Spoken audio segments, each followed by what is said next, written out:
Welcome back. Last time we talked about different metrics that we can use to evaluate the performance of a model. We talked about the confusion matrix, precision, recall, and F1 score. What we want to do today is to come back to our Python code.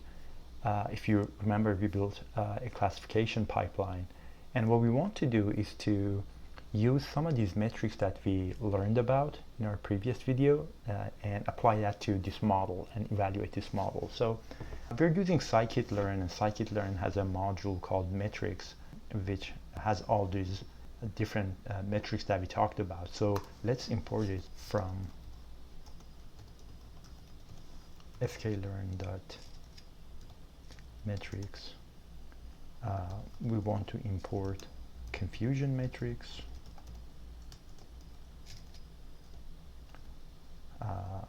We want the recall score. There is a function for computing the precision, and it's called the precision score, and also F1 score. So I imported the 4 functions that I'm gonna use. Now we have to think about the input to these functions. We need 2 things. One is gonna be the ground truth labels. So if you're making predictions on some patients, you're gonna need to know the ground truth label for each patient, 0 or 1. If you remember, I split my training data set into 80% training and 20% testing. And so I'm gonna make predictions on the test portion, the 20% of the data set that we call the test data. And we have the Y test, which is the ground truth labels for our test data set. So this is our reference. This is what we're gonna compare our predictions to. So we're gonna look at what the model is predicting. We're gonna compare that to what the actual or the ground truth label is. And from that, you already know 4 things can happen. We're either gonna have a true positive, a true negative, a false positive, or a false negative. And that's gonna form our confusion matrix, and from our confusion matrix, these functions that I just imported are gonna compute our precision, recall, and F1. So the first thing I need to do is to make the prediction. So I need to store the results of the prediction in a variable so that I can compare it to our ground truth labels. I'm gonna call that variable ypred. We usually use y as the variable that represents our labels. So this is the label that we're going to predict, so I'm going to call it ypred. And I'm going to use our classification pipeline, and I'm going to call the predict function. And what I need to pass to the predict function is the data that I want to predict on, which in this case is going to be my test data, x_test. So let's pass the test data, and this is going to make predictions. And so basically, if I wanted to look at my predictions, I could just print the values in ypred, and this is what my model is predicting. So for example, my model is predicting that the label for the first patient is going to be 1, meaning that yes, that patient has the disease. Second patient again is 1, but the third patient is 0 or doesn't have the disease. And as you can see, this is a binary classification task, so all my labels are 0 or 1. So this is what the model is actually predicting. Now, what we want to do is to compare this to our ground truth labels, which is going to be here in Y test. So I can print this for you. So let's do a one-by-one comparison. So the first patient, our model predicted to have a label of 1. This is prediction, but in reality, this is the ground truth. The label is 0. So basically what this means is that in reality, our patient doesn't have the disease, but our model is predicting the patient to have the disease. This is a positive prediction by mistake, which we called a false positive. So this is our first prediction is a false positive, and in our confusion matrix, this is going to go into the false positive cell or box. If we look at the second patient, what the model predicted is a 1, which means the patient has the disease. And if you look at the ground truth label, the label is also 1. And because our prediction matches the reality, these are confirmed cases. because our prediction matches the reality, then this is a good decision. It was a positive case that we detected, so we call this a true positive. So what these four functions, the confusion matrix, F1 recall precision, is going to do is just do what I just did for you. They're going to do a side-by-side comparison. They're going to form the confusion matrix, and then they're going to compute all those metrics. So now that you've seen this, I'm just going to get rid of this. And what I want to do is to print our evaluation results. So I'm going to say print. So let's start by confusion matrix. So I'm going to say our confusion matrix is now, I imported a function called confusion matrix, and the inputs to these functions, one input is y true. This is the ground truth, and I'm gonna set it to this variable that we had here, y test. This is our ground truth. And the second variable is gonna be model predictions, and I stored my model predictions here.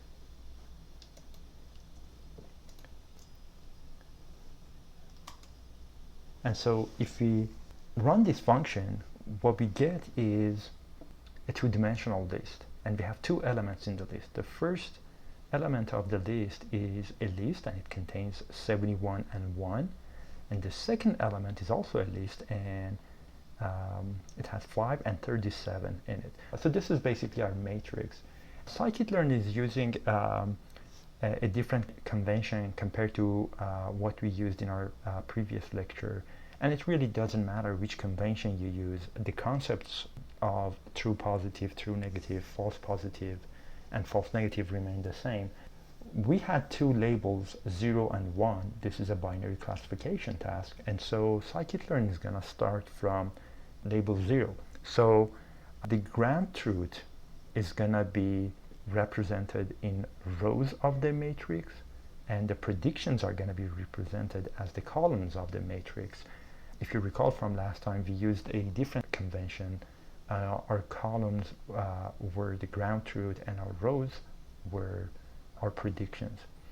And also we started from the positive, so when we named out our columns or our rows, we started from positives, and then we moved on to the negative. What scikit-learn is doing, it's starting from 0, which is negative, and then moves on, next column or next row becomes 1, which is a positive. So even though scikit-learn is using a different convention, but the concept is the same. It really doesn't matter. You just have to look at these four numbers. For a binary classification task, your confusion matrix is always going to have four numbers, 2 rows and 2 columns. And depending on which convention is used to build this grid or matrix, your true positives, true negatives, false positives, and false negatives are going to be in different boxes, but the concept remains the same. So this is 71 and 1. This is what we have for our label 0, and 537 is what we have for our label 1. Now this, if we create a matrix 71, 1, and 5 and 37,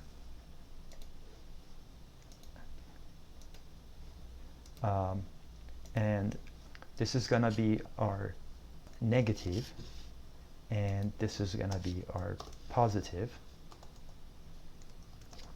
and these are ground truth labels, right? So,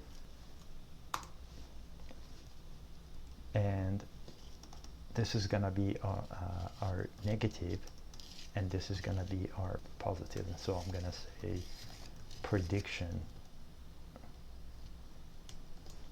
So this is columns are predictions, rows are ground truth labels. So now let's look at this matrix with this convention that scikit-learn is using and write down the 4 quantities that we're looking for. So if we look at this cell 71 with a value of 71, the prediction is negative and the ground truth is negative. So basically this is our true negative. So our true negatives is 71. Now if we look at this column here, this is, in reality, it's negative. The ground truth is negative, but we predicted it to be positive. This is a positive prediction by mistake, so this is a false positive. So we're going to say our false positive value is 1. Moving on to the second row, we have a value of 5. We predicted 5 instances to be negative. In reality, these were positive. So these are positives that we missed, that our model missed, that we didn't predict. So these are false negatives. We predicted this to be negative, but we were wrong because these were positive as indicated by the ground truth label. So our false negatives is going to be 5. And if we look at the last number, the 4th number, this is 37, and this is also a good prediction because we predicted to be 37 cases to be positive, and the ground truth label for these 37 cases are positive. So basically this is our true positives. 37. Now you have the 4 quantities, and let's just compute some of those values. For accuracy, we know accuracy is the number of correct decisions divided by all decisions. So basically our number of correct decisions is going to be true negatives and true positives. So we have 71 true negatives plus 37 true positives, and this is going to be divided by the total number of decisions that we've made. So this is going to be the sum of all these 4 numbers.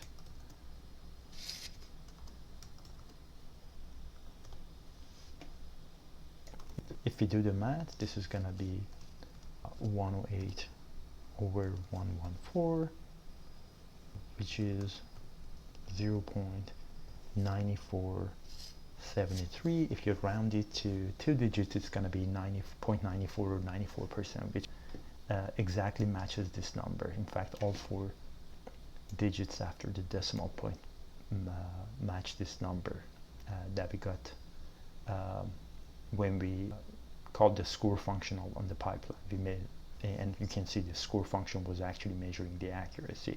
Now let's do one more computation. Maybe let's do precision.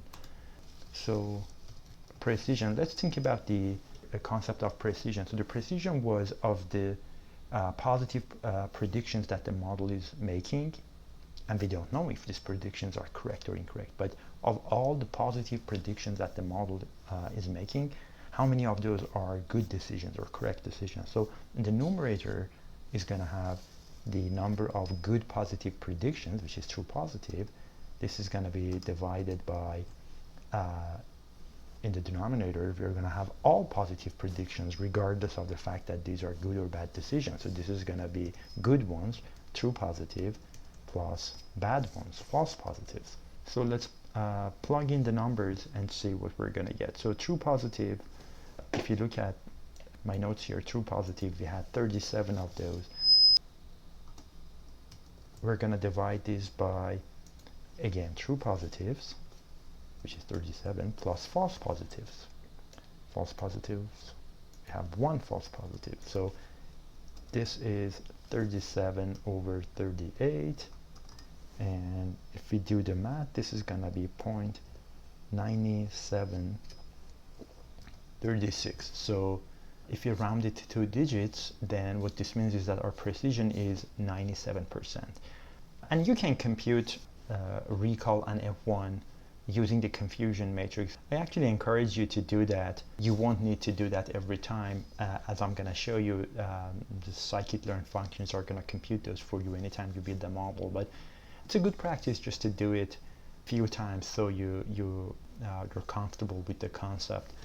We've seen how we compute these values. Let's use our scikit-learn functions to compute these values. So I'm gonna say print. Let's print the recall, and this is going to be the function recall score, and I need to pass these exact same values, the ground truth labels and the predicted labels, to this function. So I'm gonna just copy this statement 2 more times because I want to compute my precision, and I also want to compute my F1 score. So for precision, I'm gonna call the precision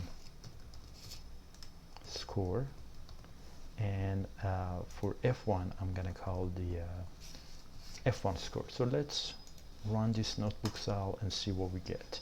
So I see 88%, and we can round these numbers to 2 digits to make it easier to read, but you can see my recall is 88%, my precision is 97%, and my F1 score is 92%. Now if you look at my precision, this is, if you look at the first 4 digits after the decimal point, it's 9736, and it exactly matches what we computed from the confusion matrix. So now you can be sure that the computations that we did are all correct. Now that you know how to evaluate the performance of a model, in our next video we want to talk about a more sophisticated technique for model performance. So here we followed a machine learning best practice for testing our model, which is setting aside a portion of our data set and not use it for training, and we called that the test data set. And that was a good thing that we did. That was a good practice in general to follow in machine learning. Now in our next video we're going to talk about a technique called cross-validation, which is a more sophisticated version of what we did here, and that's going to give us an even better sense of how our model is going to perform on average. Thanks for watching the video, and I hope to see you in our next session.